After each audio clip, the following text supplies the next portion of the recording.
Hey guys, welcome back to my channel. It's Erica, in case you didn't know. Some people don't know how to pronounce my name, and this is a new channel, so it's Erica. But today I'm bringing you my labor and delivery story. So, without further ado, let's get into it. My original due date for Sailor was July 22nd, and yeah, around like July 2nd, 4th, whatever. I actually went to the hospital because I thought I might be in labor. I was having, I guess, like Braxton Hicks contractions, but they were really close together, but not like super, super strong. So, but I did end up going to the hospital about 2 weeks prior to what I'm about to say, and that is around, I think it was July 24th, so now 2 days over or past due or overdue. My doctor decided to schedule an induction for the following week. So that would put me at 41 weeks is when she scheduled me to be induced. I had a scheduled induction planned for August 1st at 7 p.m. So that day I remember, let's see, Tyler worked until 5 and my mom drove up. So she got there around, I don't know, I think around like 3:30 because we went to the fire department to double check and make sure that the car seat was safely inside of our car. And my mom was there for that. So I think she got there around like 3:30. We picked up Tyler, we grabbed some Chick-fil-A. That was my last meal.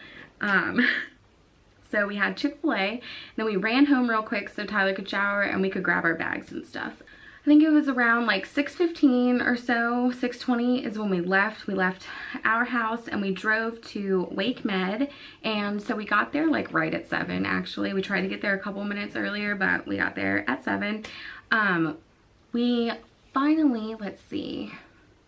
Oh, and I forgot to mention that on July 24th, my doctor also checked to see if I was dilated or effaced, and I was not dilated at all, not effaced, and my cervix was still super high and thick.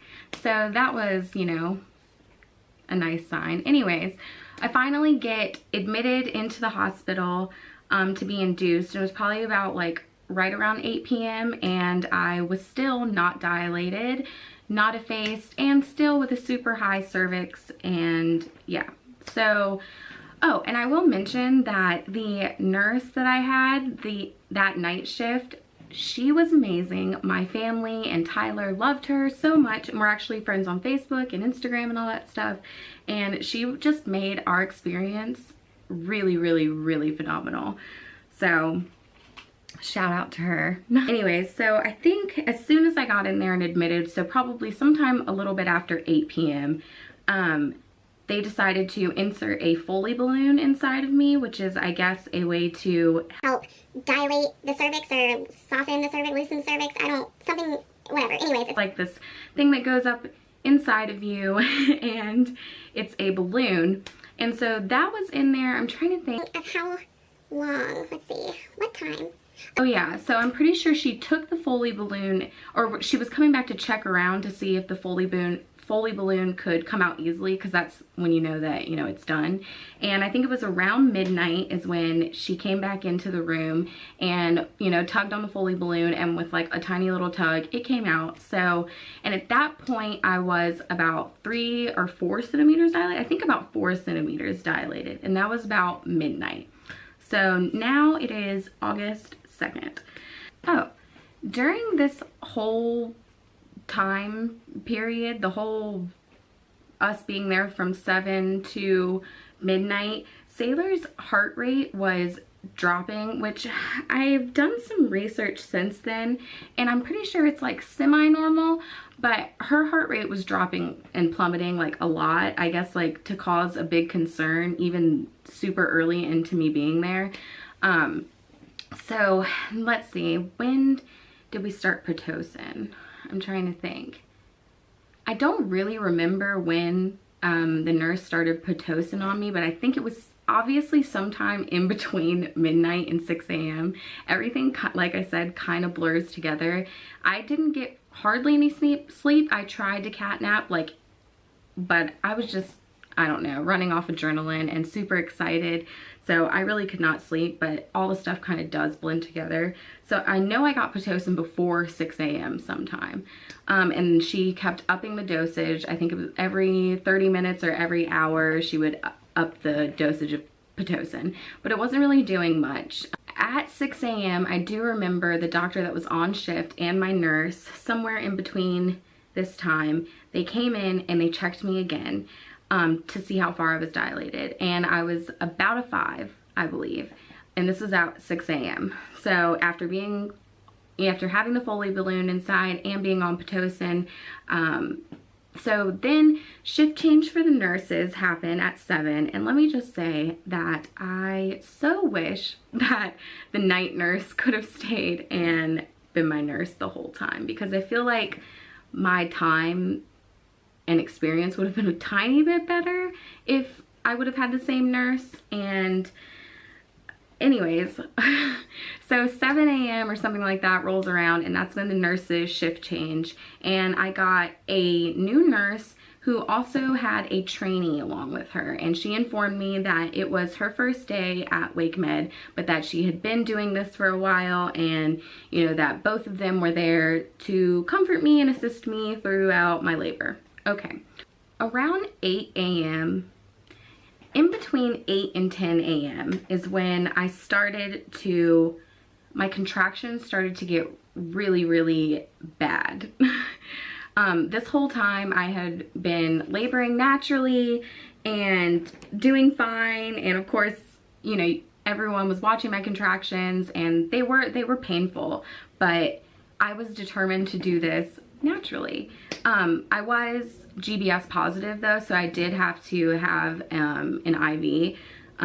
So not like all natural, I guess, since the IV, but it ended up not mattering anyways, because around in between 8 and 9 a.m. is when I started to get kind of worried, because all night the nurses and doctors had been coming in and checking the monitor, because Sailor was just not, I don't know, she just wasn't taking to the labor well, and later, well, we found out why, but I didn't know what was going on, but I'm pretty like aware of the things that are going on around me. And so around 10 a.m. I think they checked me again, and I was still around a 5 or a 6, and like the nurse said that like she could stretch me to a 6, but you know, I was still like in between a 5 and a 6.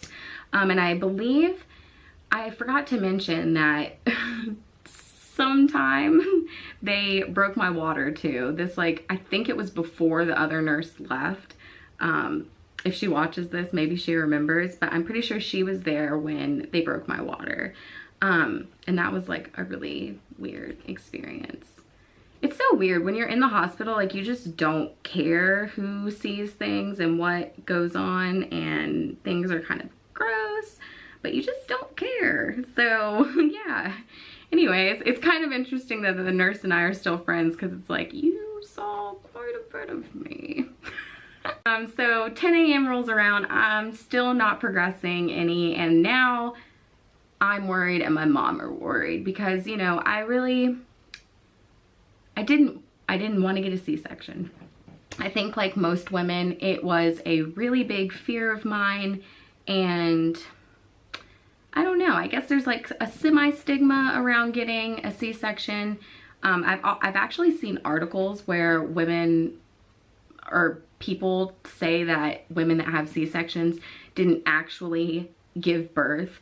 And after having a C-section, that just blows my mind. But it was around 11 a.m. is when finally I broke, and I was like, I can't take this pain anymore. And also, I will say that the deciding factor of me going ahead and getting an epidural, I feel like if things wouldn't have been going south with my labor, then I could have done it naturally. In fact, I know I could have, because if things would have progressed the way they should have naturally, then I probably would have had Sailor around noon, and I could have held out for another hour or so.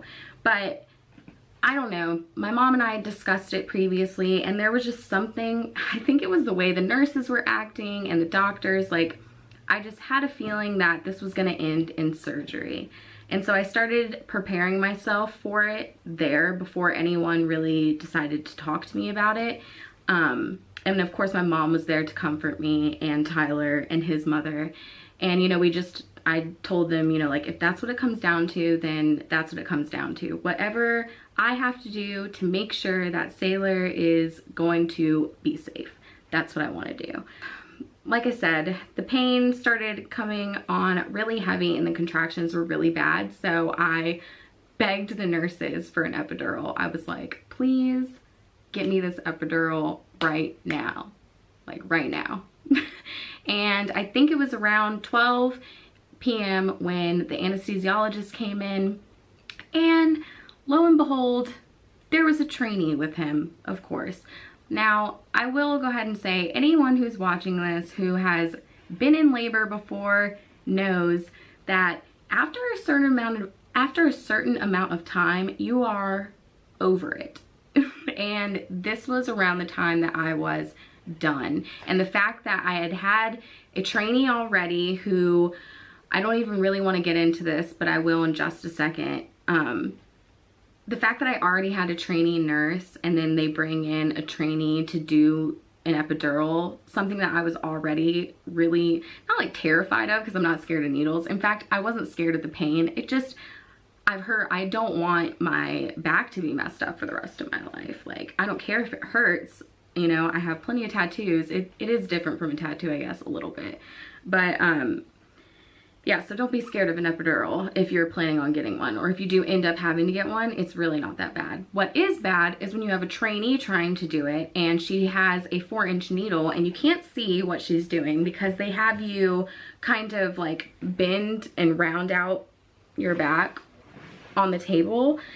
And you know, the whole time you can't see anything. So in my head, I'm like, okay, I can hear the real like anesthesiologist telling her what to do, and it was just, I don't know, she stuck the needle in my back, and the real anesthesiologist, I'm sorry that I keep saying that, but the not trainee, he was like, you put that in wrong, it should go this way, take that out, we're going to, and then he told me, we're going to re-sterilize everything and clean everything, and then I'm gonna do it. And I was like, okay, so this girl's like almost about to like mess up my back for life.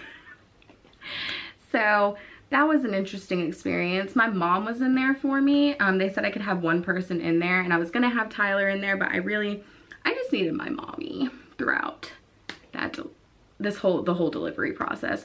And it was so good that she was in there because she was like right in front of me, like hands on my knees kind of, and I was holding her hands. And she, luckily, I have an attitude sometimes, so I was about to go off and be like, can you get this trainee off of my back, please?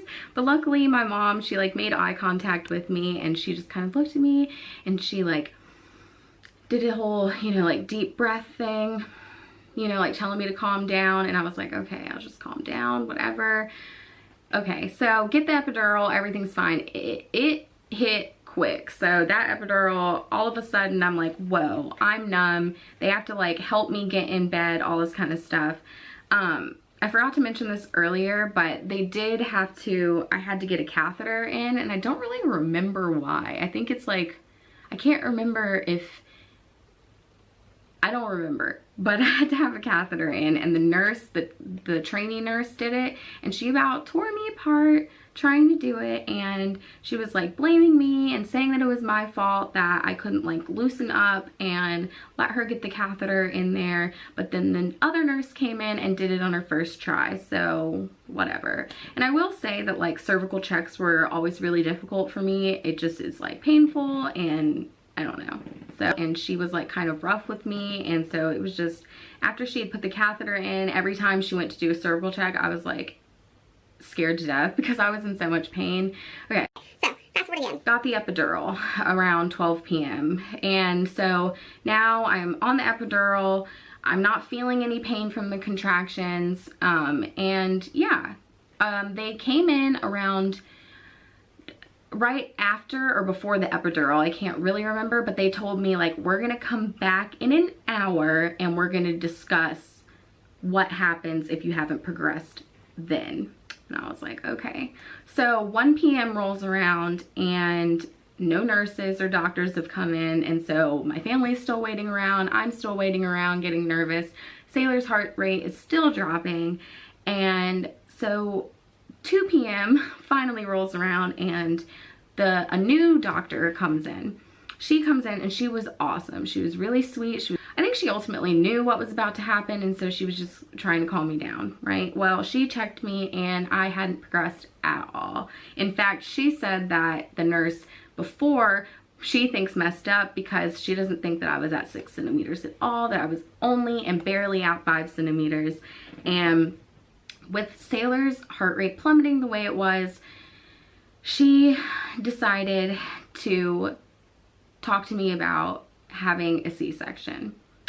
And I knew it was coming, but I was still upset about it. Like, I didn't cry in front of her or any of the doctors or nurses, but after they left, like, I shed a few tears. And not because, I don't know why I cry. You're just really hormonal and emotional anyways, but it just, you envision the way things are gonna be when you are going through 9 months of pregnancy. Like, you envision having a vaginal birth. You just do. You know, I don't think, you might imagine having a C-section, but it was something I did not want to have, so I just tried to put it out of my mind. But obviously things don't go according to plan all the time, and so now I'm having a C-section. So luckily since I said yes, because they can't just, you know, operate on you unless it's an emergency, then they can just operate on you. And that's the other thing.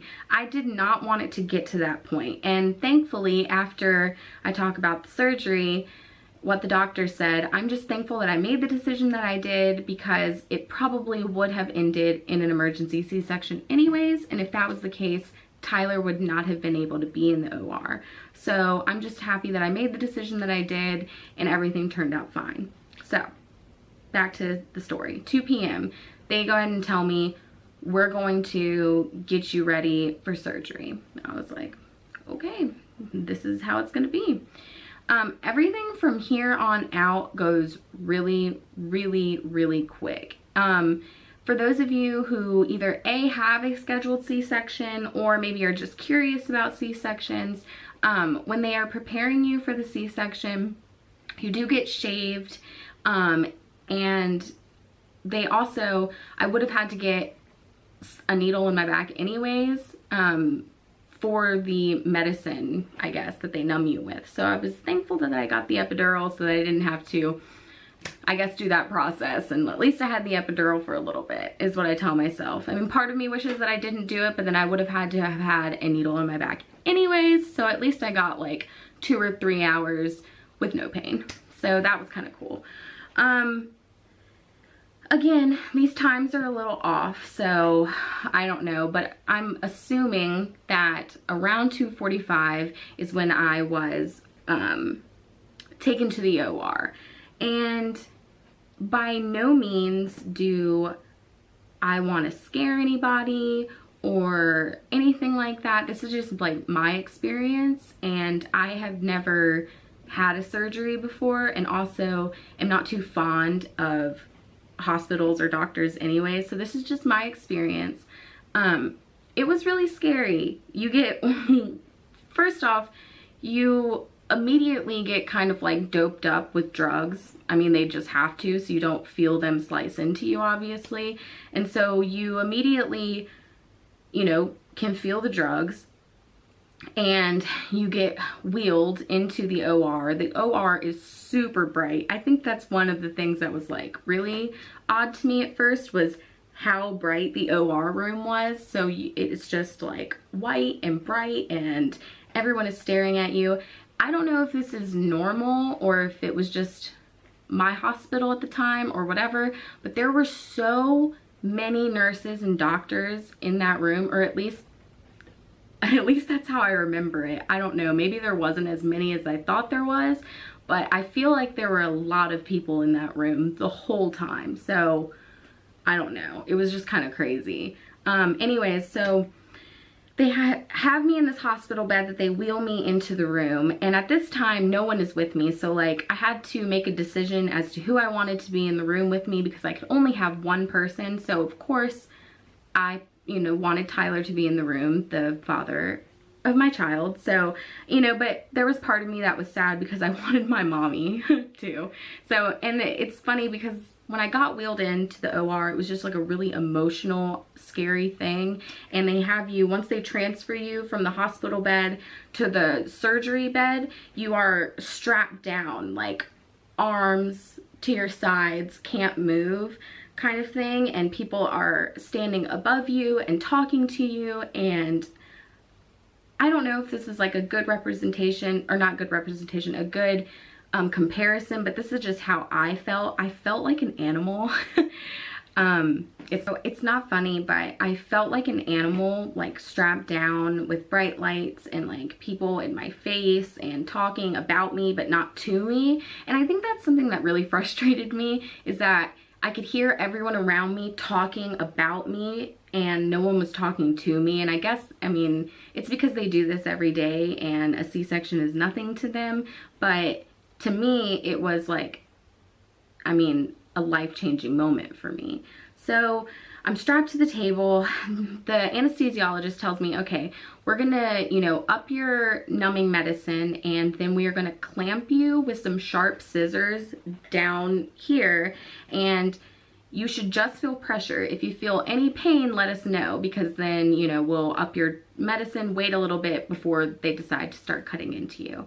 And you know, at this point, I'm still like where I, you know, or I'm still wishing my mom was with me, but also at the same time, I was like, where's Tyler?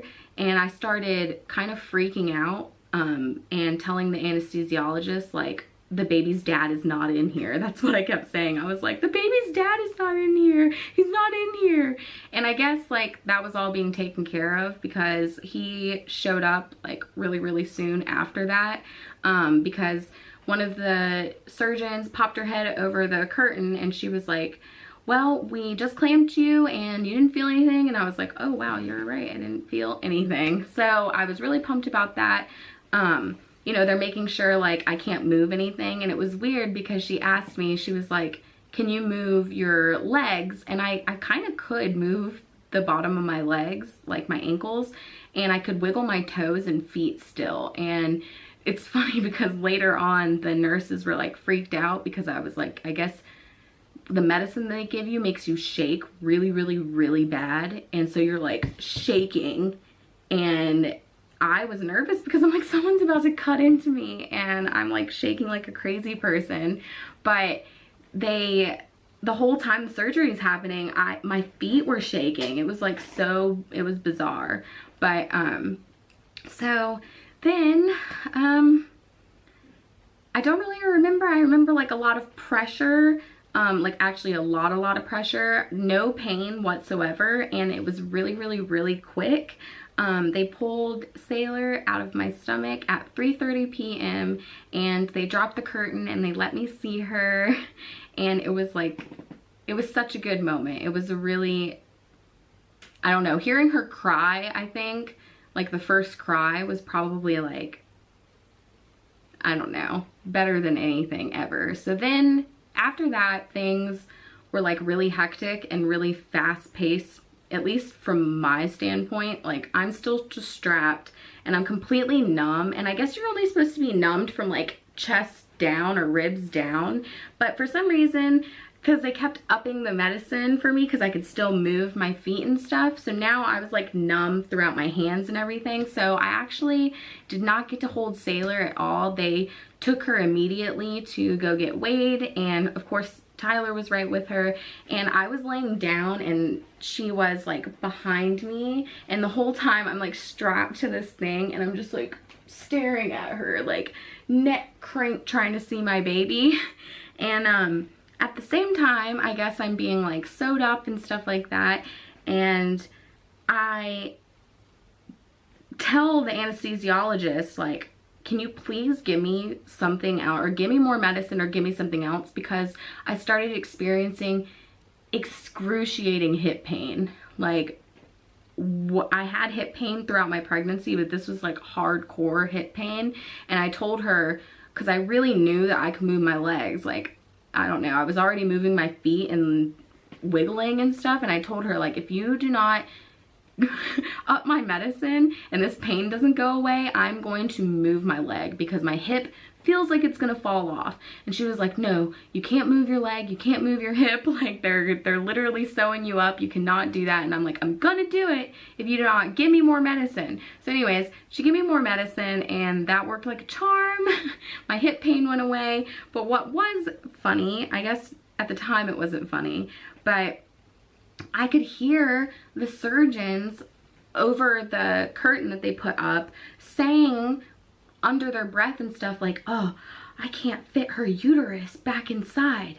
And I guess the anesthesiologist saw my face, and I must have looked like I saw a ghost, because she like peeked over the curtain and was like, I think that you guys should be a little quiet, because they were freaking me out. I could hear them saying that they couldn't fit things back into my stomach. I don't know. It was just a bizarre experience. Anyways, then they, you know, sew me all up, all this kind of stuff.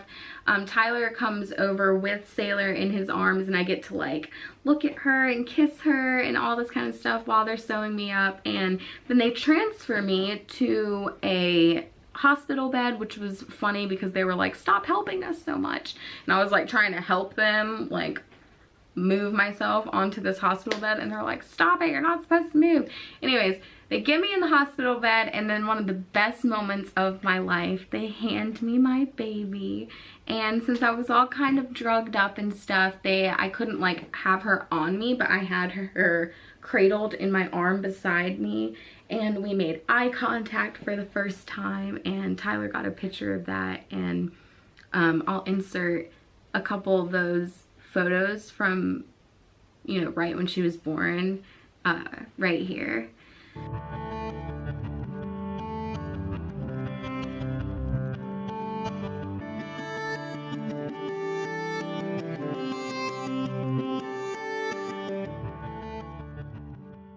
So Sailor was born at 3:30 p.m. on August 2nd, 2017, and was 8 pounds, 20.5 inches long.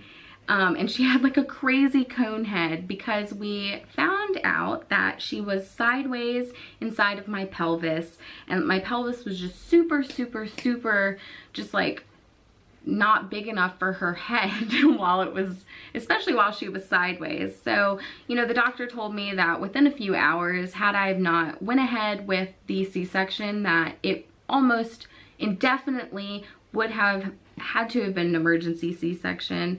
And he also, or she also informed me that just the way my pelvis is shaped, I most likely will never have a vaginal birth. And since then, I've done some research, and I mean, I won't count out a vaginal birth for me, because there are plenty of women and like stories and blogs and newsletters, all these kind of things that talk about how the C-section rate in the United States is sky high, and that hospitals just give C-sections because they are trying to progress your labor a whole lot quicker and not let women do things naturally. And I will just go ahead and say this is how I feel about this, and this is all I'm going to say. But feel free to comment down below if you've had a C-section, or if you haven't had a C-section, and how you feel about this. But at the end of the day, I just wanted my baby there safe. And if, you know, a doctor is telling me that this is the best decision for you, and I'm looking at the screen, I'm seeing her heart rate plummet, I'm just glad I made the decision that I did. And even if I could go back and do it naturally, and, you know, maybe what the doctors were saying wasn't the case, even if that was true, I wouldn't have it any other way at this point. I'm so happy that things happened the way that they did. And although recovery with a C-section is tough, Granted, I've never had a vaginal birth, so I don't know how recovery from a vaginal birth is.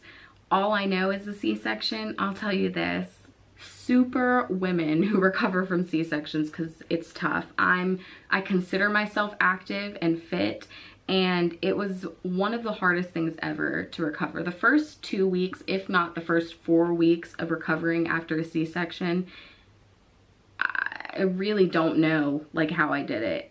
I mean, first off, you're exhausted, but on top of that, like, you're in so much pain and things are not in the right place. Your abs are not there anymore. Walking is hard, standing up is hard, laying down is hard, sitting is hard. Everything is just difficult when you're recovering from a C-section. And I don't know. Thankfully, I recovered really quick. I was walking the next day. I was able to shower. I ate a lot sooner than I think most women who have C-sections do. So things for me turned out pretty well. And like I said, wouldn't have it any other way. But, you know, I'll be curious to see if I ever do have kids again, how my labor next time goes. So it'll be interesting to see. And some women are curious about like the C-section scar, and is it big, is it noticeable? My C-section scar, I got really, really lucky. I have tattoos on my stomach anyway, so I was worried about those. Luckily, I came out with no stretch marks. I think it's like hereditary. My mom didn't have any stretch marks, so I think that I got lucky there. But the C-section scar, it's really low. So luckily they didn't get my tattoos at all, and it's like a super tiny incision, like below my panty line, and I mean, it doesn't even bother me. I wanted to show this that we got on the day that she was born. So those are her little feet. If you guys enjoyed this video, then make sure you give it a thumbs up and leave me a comment, like I said, down below, and maybe let me know if you had a C-section and how you recovered, or if you had a vaginal birth, how was recovery for you? I just want to talk to you guys, and if you haven't subscribed already, then make sure you subscribe. I will link my Instagram and my Twitter in the description box, so make sure you guys follow me there. And as always, guys, it has been great, and I will see you in the next video. Bye, guys.